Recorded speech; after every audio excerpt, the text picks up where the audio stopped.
BFM Business, BFM Crypto, les pros. Guillaume Sommerer.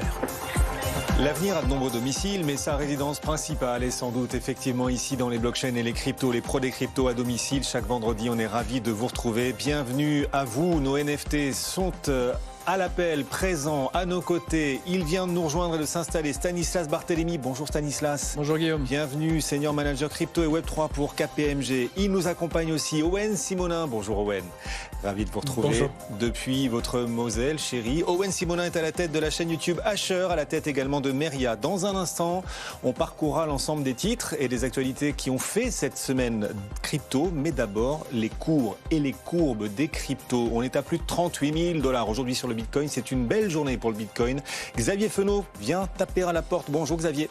Bonjour Guillaume. Associé pour Interactive Trading, c'est une très belle journée effectivement pour le Bitcoin. Plus de 38 000 $. Comment est-ce que vous voyez la suite d'un point de vue technique ? C'est vrai qu'à l'image des marchés traditionnels, le Bitcoin, on peut le dire, reste scotché au plafond. On est déjà au mois de décembre, plus 8% de progression au mois de novembre, plus 28% au mois d'octobre. Et il tente, vous l'avez dit encore une fois aujourd'hui, à passer ce rempart des 38 000 $. Ça fait 3 semaines qu'il essaye de passer ce cap, sous lequel s'est formé ce qu'on appelle en fait en analyse technique un triangle ascendant. Alors très simplement, ça veut dire que les vendeurs plafonnent les cours autour des 38 000 $, un petit peu au-dessus. Ça crée une résistance horizontale et les acheteurs reviennent en fait à la charge de plus en plus tôt, ce qui nous donne des plus bas de plus en plus haut et on peut matérialiser ça par une oblique ascendante. Donc, selon cette situation technique, ça nous donnerait 41 000 $ comme prochain objectif. Alors après, plus largement, les voyants restent au vert. On a une belle fin d'année sur le marché des crypto-monnaies, aidés donc par les marchés traditionnels qui anticipent des politiques monétaires plus souples en 2024. Après des chiffres d'inflation finalement meilleurs que ce qu'on attendait, que ce soit d'ailleurs aux États-Unis mais aussi en Europe. Donc ça permet de détendre les taux d'intérêt, le dollar américain, et donc ça profite aux actifs risqués. Donc aujourd'hui encore, on a les voyants qui sont ouverts, les replis, comme je le disais, de plus en plus limités, avec un seuil d'invalidation de cette dynamique positive à court terme qui remonte maintenant autour des 37 000 $. Donc tant qu'on reste au-dessus, aucune alerte négative, et à moyen terme, c'est toujours les 32 000 $ à préserver pour rester dans cette belle dynamique.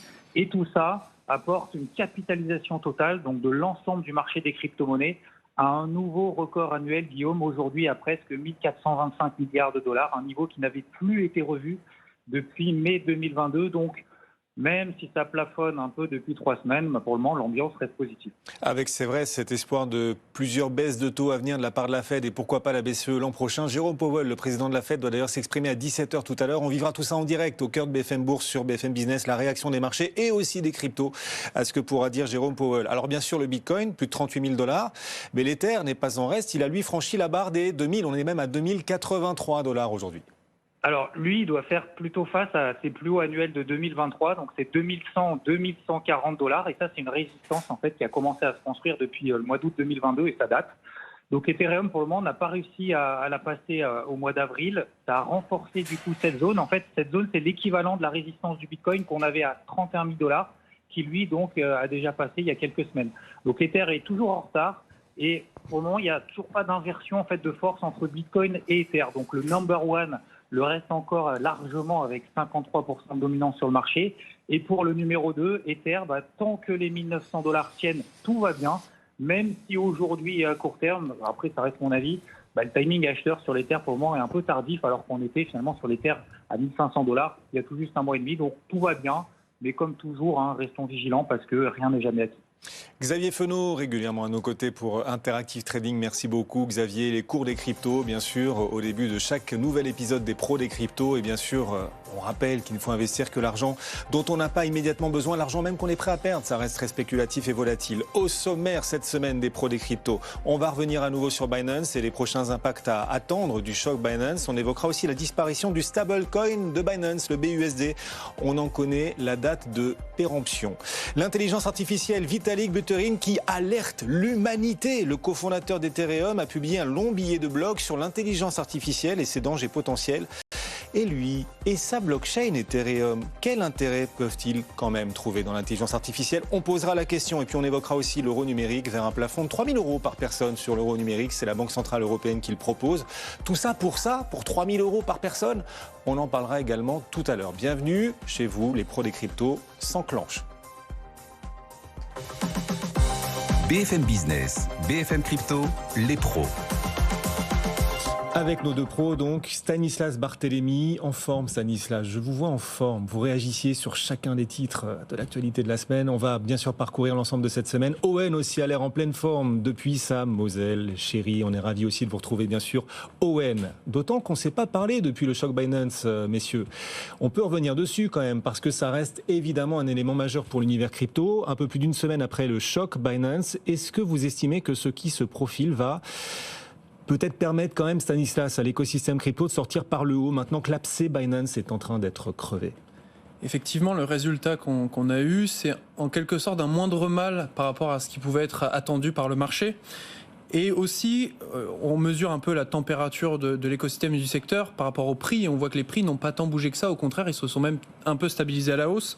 J'y vois pour moi une analyse qui est, à mon sens, assez partagée dans l'écosystème, celui d'une sorte de nouveau départ. C'est-à-dire qu'on a purgé différents problèmes qui avaient été posés dans le cycle précédent. On pense un peu à une forme de gémellité dans le caractère météorique de l'ascension d'un FTX, d'un Coinbase, d'un FTX et d'un Binance. Alors les méfaits qui ont été dénoncés sont pas les mêmes, mais un Binance va céder une partie de sa part de marché, va devoir repartir du départ sur le respect des règles, alors qu'un FTX a disparu. Donc on se retrouve avec un marché quelque part qui ouvre la voie à l'assaut américain, si je puis dire, sur l'ETF avec Coinbase en sous-jacent de beaucoup des dossiers. Donc c'est en ce sens qu'il y a un nouveau départ pour moi qui se crée dans ce cycle et qui est assez prometteur, je trouve. Owen, on évoquera Cristiano Ronaldo dans un instant. Il y a un lien, bien sûr, mais vous, puisqu'on n'a pas eu l'occasion d'en parler ensemble depuis, CZ qui quitte la tête de Binance, les 4 milliards de dollars, un peu plus de 4 milliards qui vont être versés à la justice américaine. Est-ce que vous estimez que la façon dont l'abcès est en train d'être crevé autour de Binance va permettre à l'écosystème de s'en tirer finalement par le haut?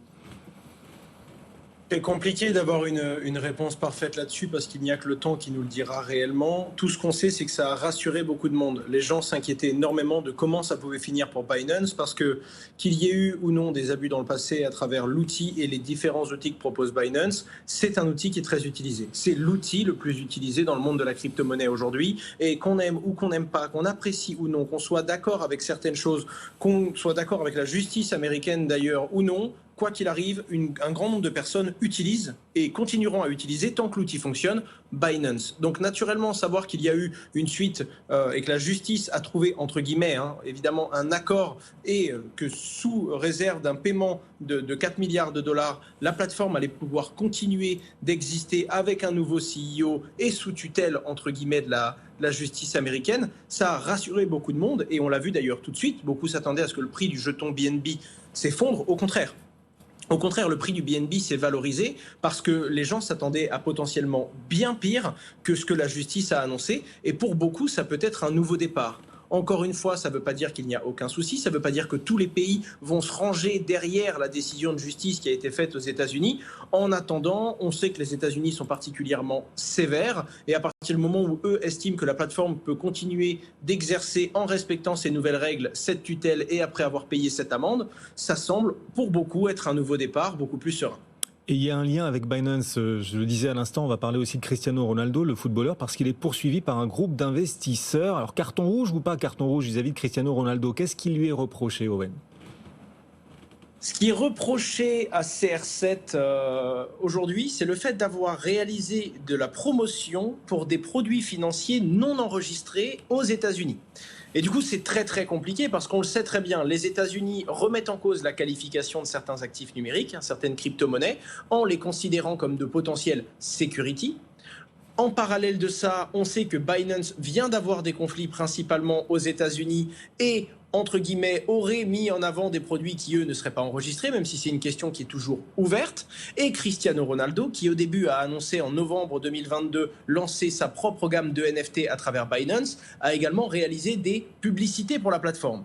Et donc, il aurait réalisé des publicités pour une plateforme qui finalement a proposé des crypto-monnaies qui sont peut-être considérées comme des securities, et donc n'auraient pas dû proposer ces services financiers non enregistrés. des particuliers donc saisissent donc la justice américaine en Floride et essayent d'aller chercher tout simplement la responsabilité de quelqu'un de solvable, Cristiano Ronaldo, et pour le coup demandent des dommages et intérêts à hauteur d'1 milliard de dollars. Je vous laisse avec ça. Effectivement, c'est pas rien. Cristiano Ronaldo, s'il nous écoute, il y en a un qui a profité de la situation en tout cas.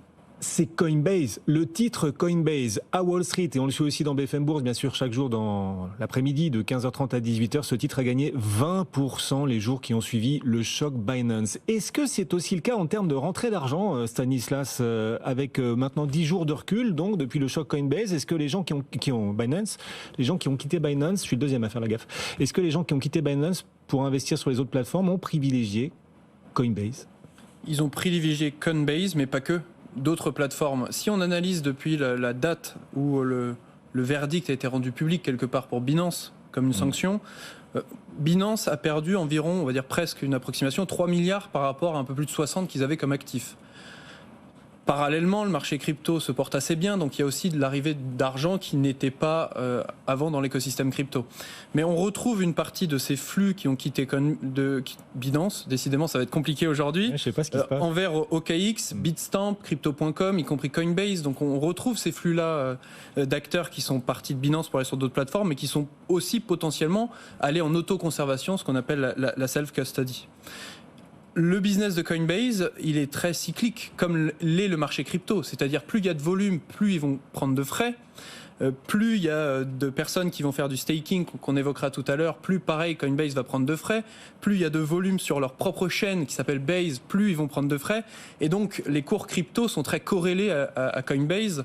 Ça semble assez évident. Donc, c'est difficile de dire que l'action Coinbase prend de la valeur par le simple fait des sanctions de Binance. Ça doit y jouer, mais pas que. On est en pleine cyclicité. Tout va monter, si je puis dire. Oui, on l'espère en tout cas.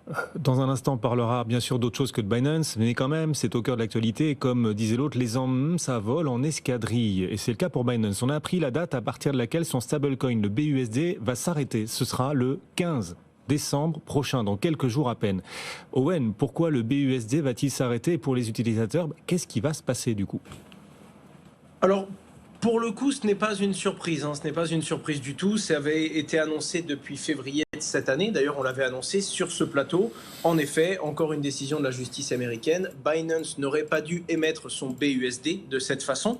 Rappelons qu'il travaille avec la société Paxos, qui est un émetteur de stablecoin et qui en émet beaucoup d'autres. En l'occurrence, on leur a tout simplement enlevé le droit et on leur a demandé de cesser l'émission du BUSD sur le marché. Et à partir de ce moment-là, Binance a annoncé progressivement retirer les jetons BUSD du marché.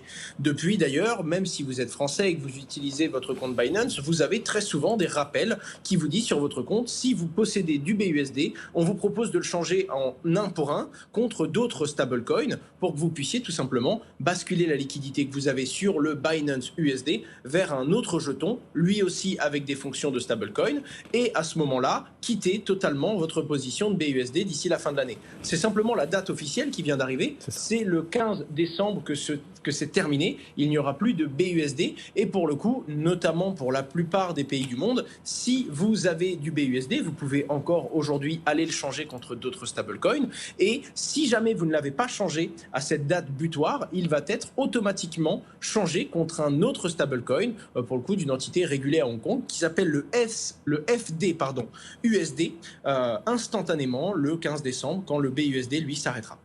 Les pros des cryptos, chaque vendredi à 15h sur BFM Business, à la radio, à la télé, notre chaîne YouTube aussi à laquelle vous pouvez vous abonner, BFM Crypto. On va complètement changer de sujet et lui souhaiter un joyeux anniversaire. Il a 11 ans, le halving de Bitcoin, le premier halving de Bitcoin a eu lieu il y a pile 11 ans. Le halving, c'est ce phénomène qui intervient tous les 4 ans et consiste à réduire de moitié la quantité de Bitcoin nouvellement créée. Et il va y avoir un nouveau halving. Dans quelques semaines, ce sera en 2024. On va en parler de ce halving, c'est même l'objet, messieurs, préparez-vous, de la question crypto qui claque. Comme chaque semaine, on vous interroge effectivement. Chaque semaine, on pose cette question qui fâche à nos experts, les pros des cryptos. Cette semaine, on va vous challenger sur le halving. Est-ce que vous êtes prêts? Stanislas, est-ce que vous êtes prêt? Je suis prêt. Ok. Owen, vous êtes prêt? Oui, il dit oui. Pour ceux qui nous suivent à la radio, Owen dit oui de la tête. Très bien. Il n'ose pas prononcer son oui parce qu'il a un peu peur. Voici la question. Le prochain halving va-t-il propulser à la hausse le cours du Bitcoin? Le prochain halving, oui, signera-t-il enfin la fin de l'hiver crypto? Oui et non. Oui et non pour vous, Stanislas. Owen? Non et oui. Oh non, ils se mouillent pas là, nos pros des cryptos. Mais ce sont des frondeurs. Vous aussi chez vous, vous avez peut-être une idée, un avis sur le sujet. Le prochain halving de Bitcoin va-t-il enfin signer la fin de l'hiver crypto? N'hésitez pas à nous dire ce que vous en pensez en commentaire, notamment si vous nous suivez en replay ou sur la chaîne YouTube BFM Crypto. Quel impact aura ce nouveau halving? Je sens que vous êtes prudents l'un et l'autre. Qu'est-ce qu'on peut en attendre en termes d'impact quand même si on ne sait pas si ça fera remonter les cours du Bitcoin? C'est ce que j'allais dire, c'est qu'on peut être prudent sur les cours. Par contre, les impacts, on peut les anticiper. C'est donc le 4e halving, c'est-à-dire la 4e division par 2 de la récompense qui est accordée à tous les mineurs qui vont trouver un bloc, générer un nouveau bloc sur la chaîne Bitcoin. Quand on dit qu'on divise la récompense par 2, c'est-à-dire qu'il faut bien penser qu'il y a toute une industrie derrière le mining Bitcoin et que leur revenu va être divisé par 2. Alors revenu en Bitcoin, mais ce n'est pas prendre en compte le prix du Bitcoin en dollars à ce moment-là. Et à chaque fois, c'est un peu la même histoire. C'est-à-dire, on se dit, certains acteurs paniquent si on divise la récompense par 2. C'est comme diviser les revenus par 2 de toute une industrie. Nécessairement, ça doit avoir des conséquences désastreuses. Eh bien, pas tellement. Et ça peut même avoir des conséquences positives, notamment sur le mining vert. C'est-à-dire que les acteurs qui vont être un peu mis sous pression, c'est ceux qui ont un coût de production de Bitcoin qui est un peu élevé. Et donc ça va pousser les acteurs à aller chercher les surplus énergétiques, l'énergie qui est la moins chère, c'est-à-dire l'énergie renouvelable. Donc il y a une partie des acteurs qui vont peut-être mal vivre ce changement dans la durée, et c'est comme au dernier cycle, ce sont des acteurs qui vont peut-être même faire faillite, mais les machines vont être rachetées et elles vont être distribuées. Et d'ailleurs, par rapport au dernier halving qui s'est déroulé il y a 3 ans et demi, donc à peu près en juin 2020, ce qu'on a constaté, c'est que le hash rate, c'est-à-dire la puissance de calcul qui sécurise Bitcoin, a presque été multiplié par 4. Donc on voit qu'à chaque fois on a des inquiétudes et in fine ça se retourne en se disant que Bitcoin devient de plus en plus vertueux et de plus en plus sécurisé. Donc oui, ça aura un impact assez vertueux. Et dans la cyclicité du marché crypto, on se retrouve toujours avec une forme, alors que corrélation n'est pas causalité, mais dans un moment, il y a une accélération du prix du Bitcoin. Et on verra si ça se vérifie une nouvelle fois. Il existe une autre façon d'essayer de gagner de l'argent en crypto, ça s'appelle le stacking. Et on en a beaucoup entendu parler ces derniers jours du stacking parce qu'il y a des questions fiscales aussi. La fiscalité sur les gains que vous générez, peut-être vous qui nous suivez en stacking. Est-ce que Stanislas, beaucoup de monde fait du stacking et à quoi ressemble aujourd'hui la fiscalité ? Il y a de plus en plus de Français, mais d'acteurs du monde de la crypto qui font du staking pour la simple et bonne raison que par-delà Bitcoin, où c'est du mining, c'est bien différent, de nombreuses blockchains se sécurisent parce qu'on va mettre en jeu une certaine valeur. Et donc on n'a plus besoin quelque part d'une outillerie, d'une machinerie, de beaucoup d'électricité. C'est ouvert à beaucoup plus de monde, le staking. C'est aussi ouvert par des intermédiaires. Alors, Owen en fait partie, il propose ce genre de produit à raison. C'est-à-dire qu'assez aisément, quand on a par exemple de l'Ether, du Solana, d'autres cryptos, je ne discute pas du fondamental, mais si on les a et qu'on veut générer un rendement dans une perspective de les conserver pendant quelques jours, quelques mois, c'est toujours bien de les mettre au travail. Et un constat qu'on a eu sur l'année 2023, c'est que le nombre, par exemple, de validateurs sur Ethereum, donc de personnes qui font du staking par des intermédiaires ou en propre, a augmenté puisque le nombre de validateurs est passé d'environ 500 000 à 900 000.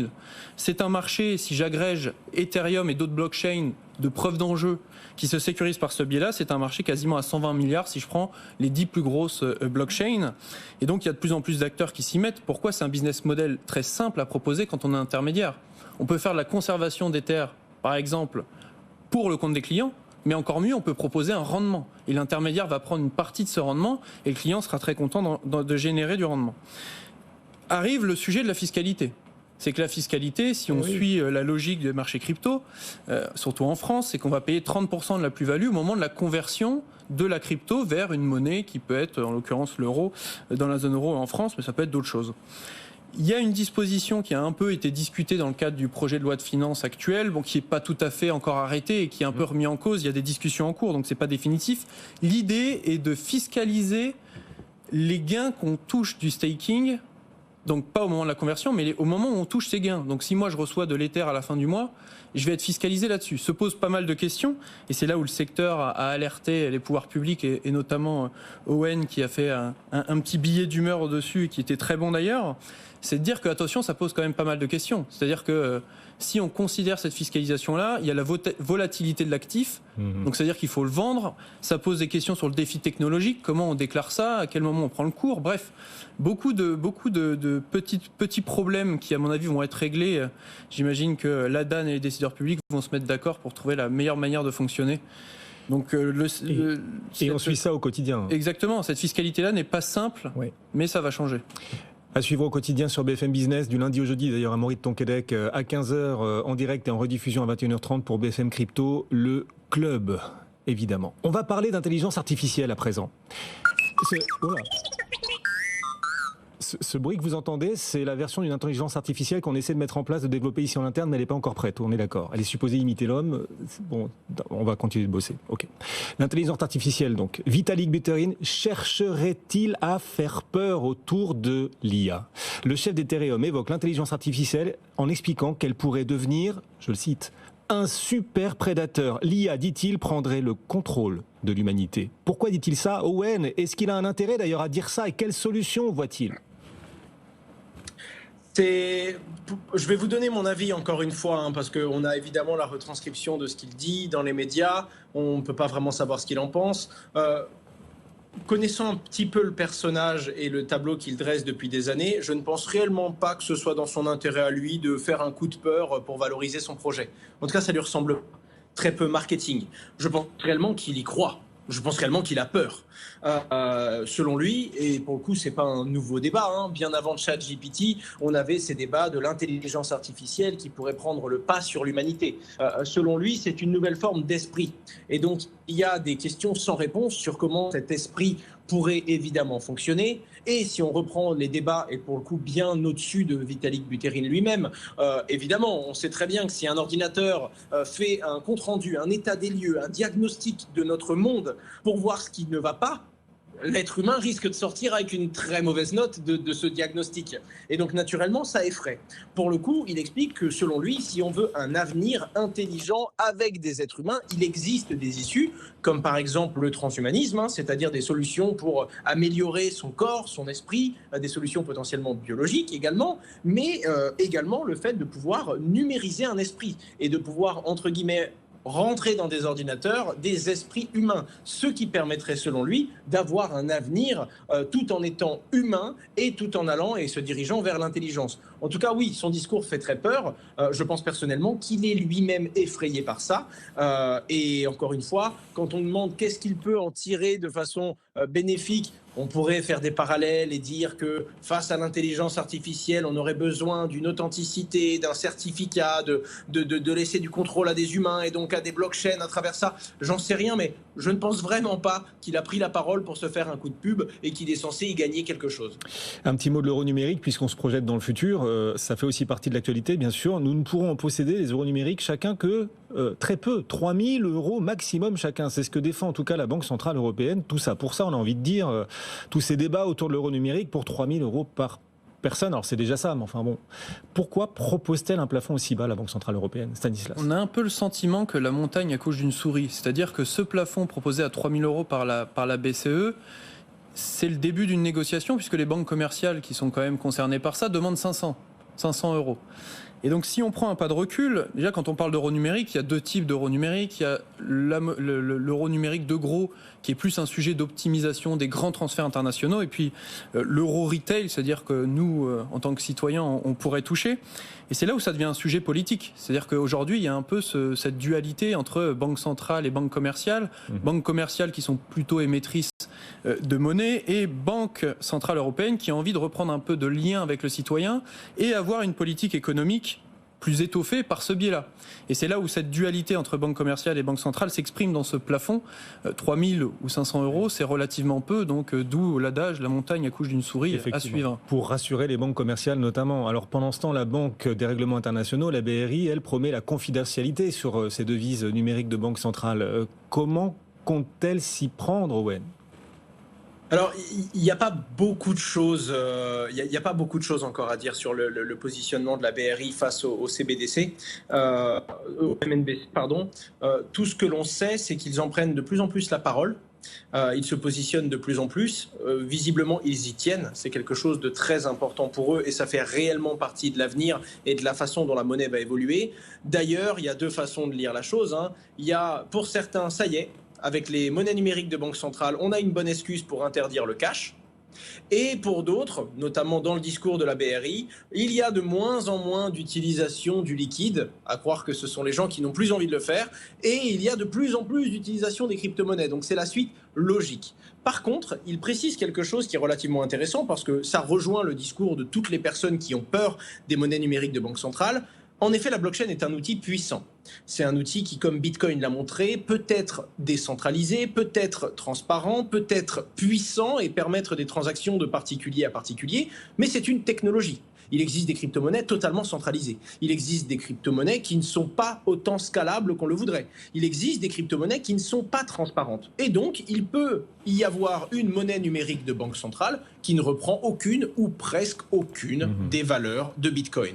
Et à ce moment-là, beaucoup de gens se posent une question en disant « mais ça peut être tout l'inverse, ça peut être un outil de contrôle, ça peut être un outil qui vient brider la vie privée, la confidentialité, et qui fait que les citoyens vont, entre guillemets, rendre des comptes instantanés et permanents sur toutes leurs dépenses aux banques centrales. » Et à ce moment-là, la BRI remonte bien cette fameuse question. La confidentialité sera, selon eux en tout cas, au cœur du sujet parce que c'est le besoin des utilisateurs et ils ont prévu de le protéger. Et ils travailleraient, notamment le département de l'innovation, sur un projet qui s'appelle Tourbillon et qui permettrait justement, avec la blockchain, de proposer une monnaie qui conserve une partie de l'anonymat, notamment l'anonymat du payeur, et qui va pouvoir conserver une partie du coup de cette confidentialité. En tout cas, il précise que c'est un point de vigilance et que c'est très important pour eux. Tourbillon, c'est son nom. Merci, pas lui c'est Owen. Owen Simonin, à la tête de Asher et de Meria. Merci beaucoup également à vous, Stanislas Barthélémy, nous avoir accompagnés, KPMG, les pros des cryptos, chaque vendredi en rediffusion à 21h30. Bonne journée, bon week-end, messieurs. BFM Business, BFM Crypto, les pros.